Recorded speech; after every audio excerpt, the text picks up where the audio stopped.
and this will be dependent on your times. Some of you could even complete earlier. And in this particular course, we're working closely with my colleague, Edward Boma, based in Ghana, and myself, Kenneth Bupea. And we have the live sessions available both times to see how we can move best depending on your availability.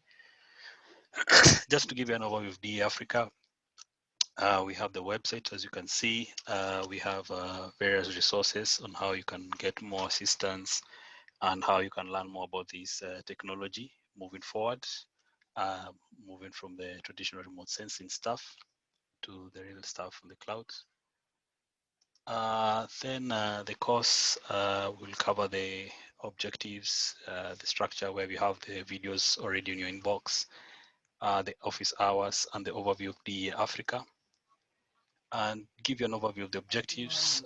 You'll be able to see the DA platform, access it, various interfaces that you've ever seen. In App Explorer platform.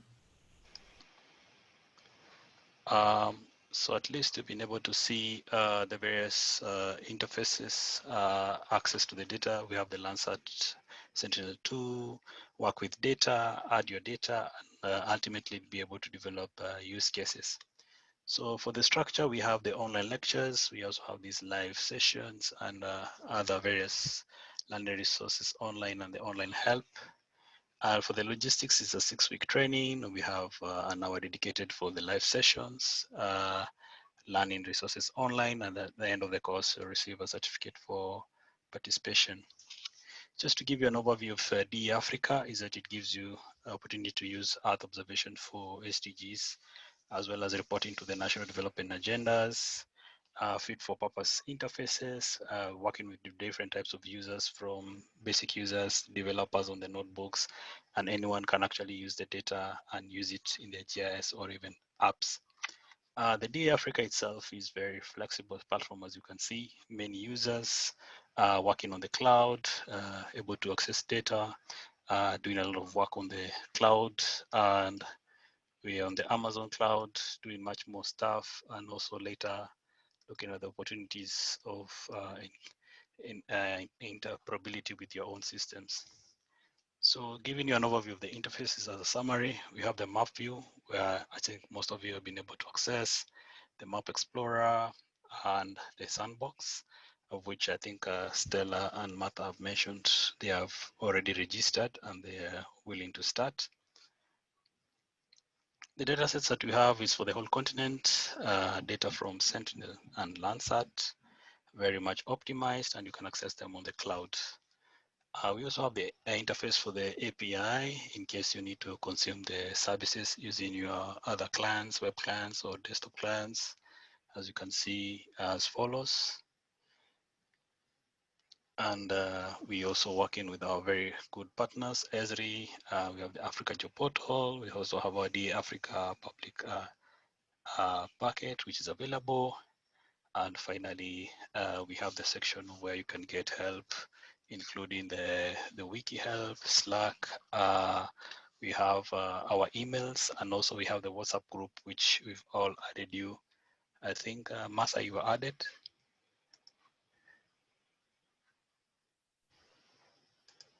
So everybody should be on the WhatsApp so that we can actually connect faster. Otherwise, at the moment, I see we are joined by Eric Nganga from RCMRD.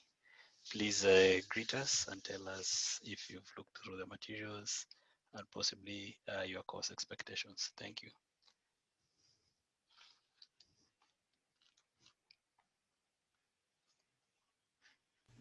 Hi, everyone. I hope you can hear me now. Yes. My name is Eric Nganga, and I work at the Regional Center for Mapping of Resources for Development, and I work at the Regional Center's Data Office. So this for me is a very exciting opportunity to learn about the Digital Earth Africa and the Open and the Data Cube, because there's a lot of data, and not so many people are able to get access in a simple way of utilizing this data online. So for me, that will be one of the biggest plus that we can have. And if we can be able to scale this to all our member states, that will be a very great opportunity. I looked at the materials; they were quite good and very well laid out. And I think I've already completed the sandbox, even the exercise, and looking forward to the next part. Thank you. Thank you very much, Eric, for the good introduction as well as the successful completion of the week one training materials. I think now we have very good response from you guys. Now it's an opportunity for you guys to engage us in terms of specific questions on the platform as we work on releasing the week two training materials to move you forward.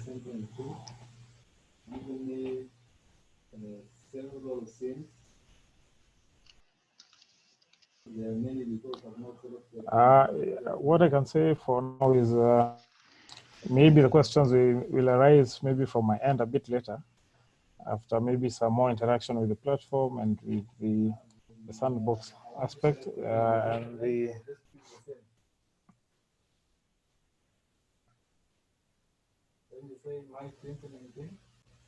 once we do more exercises, I think that's when more questions will arise and more customization that can be done.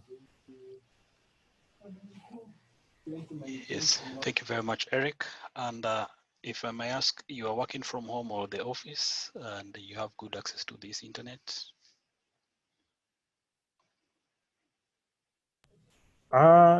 Yesterday I was working from home, although today I'm working from the office, but either way, I'm able to access either from home or from the office. Yes. Thank you very much. So it's a good question on the accessibility of the training materials and also our internet connection because it's online learning. How about you, Martha, in Dodoma?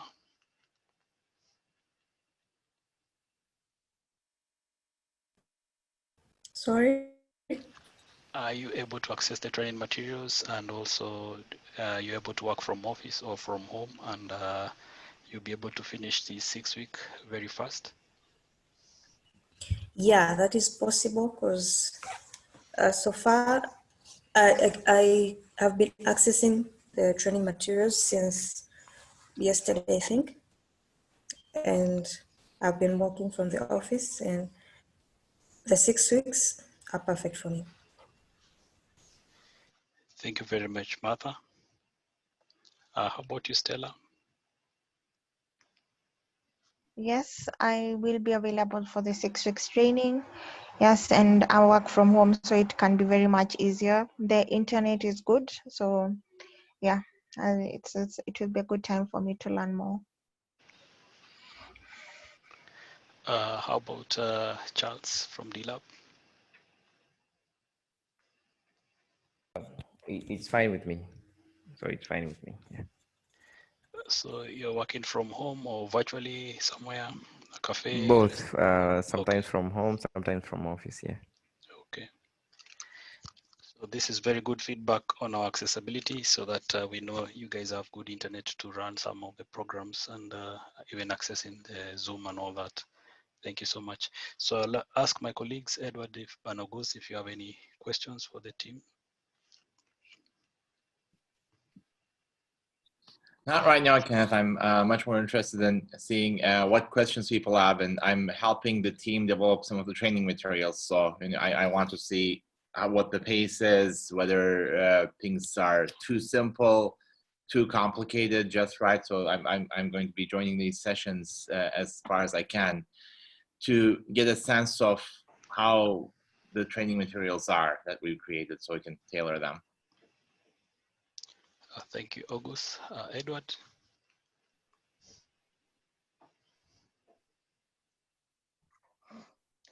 Okay, thank you, Ken.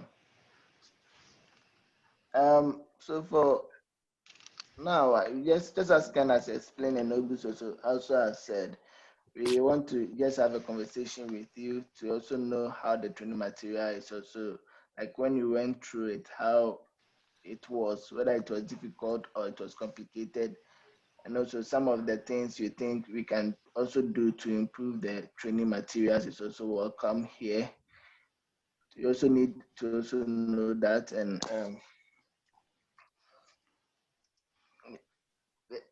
also if you have any, when we are also going to, if you had any challenges that you also want us to address here.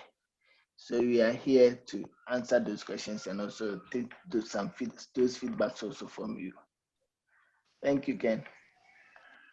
Thank you, Edward. Maybe because everyone is so fresh in the morning, I can give you a quiz just to get an idea of whether you took some tea. Just frankly speaking, can we brainstorm on some of the use case that you intend to look at, like an end goal, so that we can actually work with that motivation on the 6 weeks, so I will even make it less. So I may start with Martha from NBS Tanzania, please.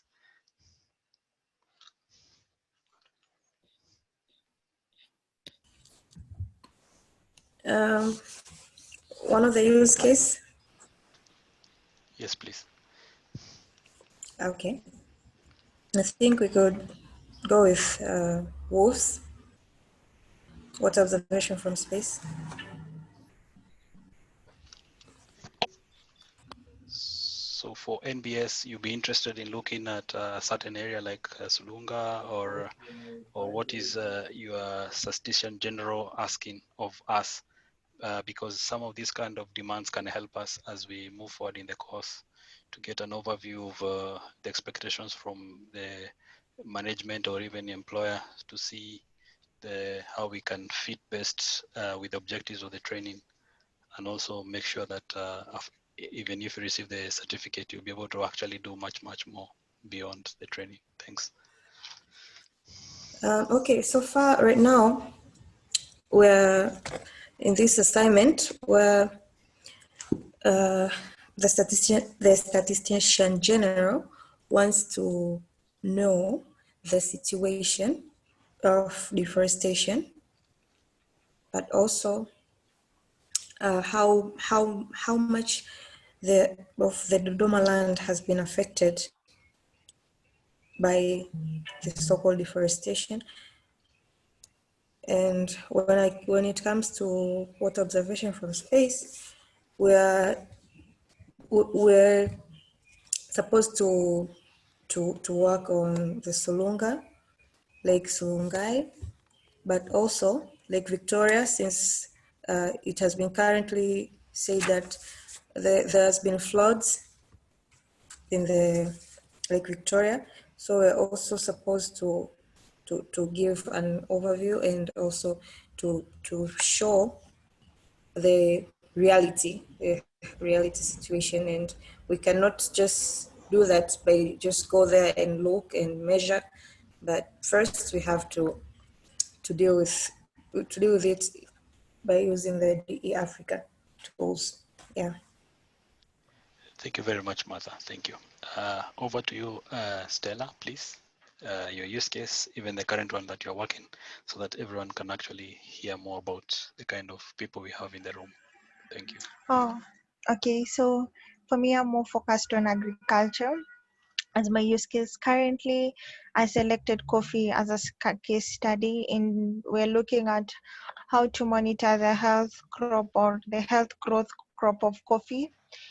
For now is in Kenya. So we applied for an African Price Challenge and we were selected. So what basically the African Price Challenge means is that we look at the use of Copernicus. How can we use satellite images for agriculture? And so for us, it was monitoring health of coffee or using satellite images. And that's why we decided to use the African Data Cube, where the images are already pre-processed, and mostly because of the use Lancet and Sentinel-2, which was key to our African Price Challenge. However, going beyond what we are doing now is that the place that I work with, IFAD, which will be having a meeting with Kenneth in the afternoon, is we mostly work with agricultural farmers in different countries of Africa. And so there are some who grow cotton, there are some who do, what is it called, forest growth, like the impact of forest fires on crops. There are people who do maize growing. So being part of this African Data Cube, it will be very key for us to see how we can monitor the health crops, we can do land use land cover changes, we can do vegetation indices. Just different countries, different projects, but in all, we use the same data, like freely available data like Sentinel-2 and Landsat, using the African Data Cube, and still get different results, but are quite interesting to see how the African Data Cube can solve a lot of time, effort, and give us good analysis over time in different aspects of our project. So, yeah. Thank you very much, Stella. Over to you, Charles Bundu, DLab. Yeah, for my case, as DLab, we are looking forward to have what we call geospatial data portal, a GeoNode.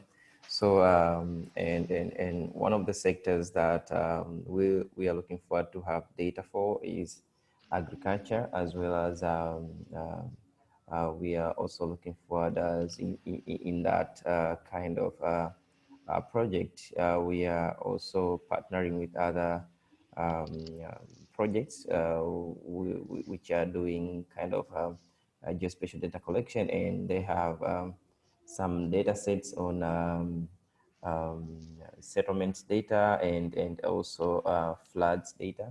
So we are looking forward to analyze data in relation to settlements and agriculture for different kind of crops and different areas and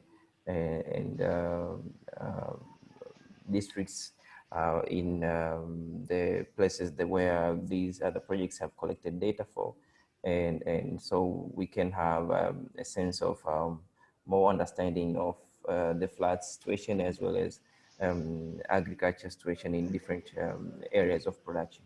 So that's as of now is our use case as DLab. Thank you very much, Charles. Eric Anganga from Asemadi. What are some of the use cases that you wish to use DA to achieve? Mine will be a bit more broad. As somebody having 20 member states, East and Southern Africa, we mostly work with the natural resource mapping institutions. And some of the main requests that we have, like this year, we have received natural fire monitoring. We remember in Kenya this year there was fire in the Chulo Hills area and Savo area. So like KFS was requesting how can we help them achieve or be able to monitor some of this. We also had the same request from Malawi and the same request from Eswatini.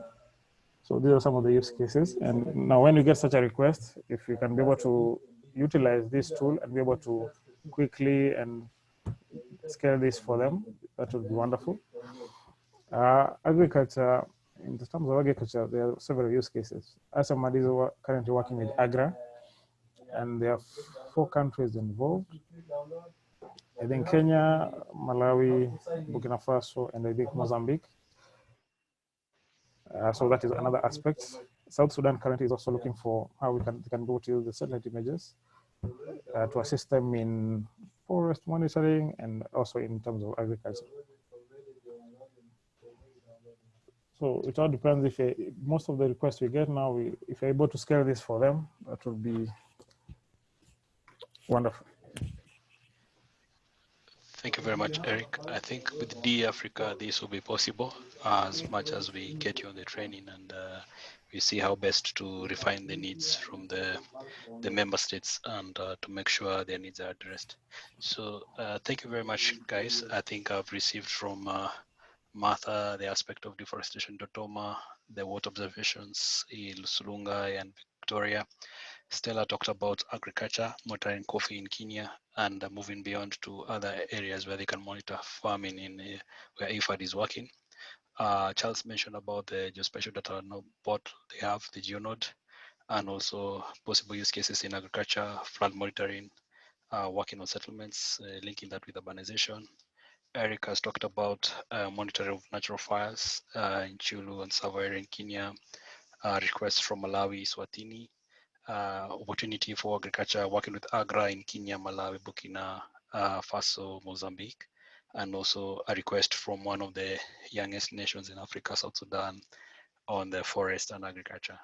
I think now with DEA, since all the data sets are available on the continent, you'll see there's an opportunity to do much more. We have Sentinel-2 for the whole continent. We currently have Landsat for the 5 countries, and possibly in September-ish, we'll be having all the data sets on the Landsat, and we'll be able to do much more beyond the training. So it means after the end of these trainings, you guys will be certified to be training of trainers, and like Eric, you'll move to the member states and really help us and reaching out and doing much more. So with that being said, is there any question from you as part of this live session so that we can see how to proceed?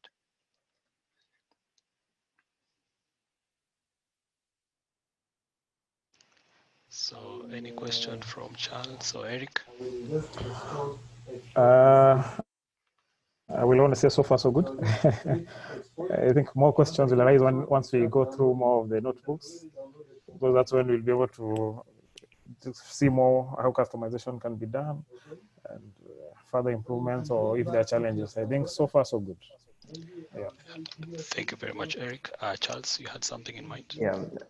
Yeah, I wanted to say the same thing that Eric said. I think after interacting with the sandbox and exploring the notebook with different exercises, that's when I think a lot of these different ideas and curiosity will arise, and I will have more questions when I have more experience with the platform. Thank you very much, Charles. Stella?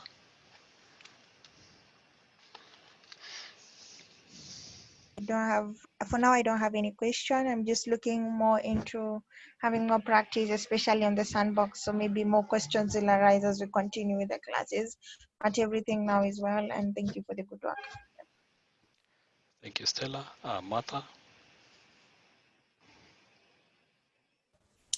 Thank you, Kenneth. So far, I don't have any questions, but after doing a bunch of exercises, that is where you have to prepare yourself for many questions. Thank you very much, Martha. Any question from my colleagues, August or Edward, before we end up the session, please? Not for now, but I think these live sessions are going to be very useful. Thank you. Edward? Again, for now, I'm fine with it, and yes. So mine is to thank you very much for availing yourself this morning, and I wish you that in case of any questions, you'll be able to reach us through the platforms. We have the WhatsApp, and we have the emails and all the Slack channels. And I think maybe WhatsApp looks like it works fast for everyone. So please let us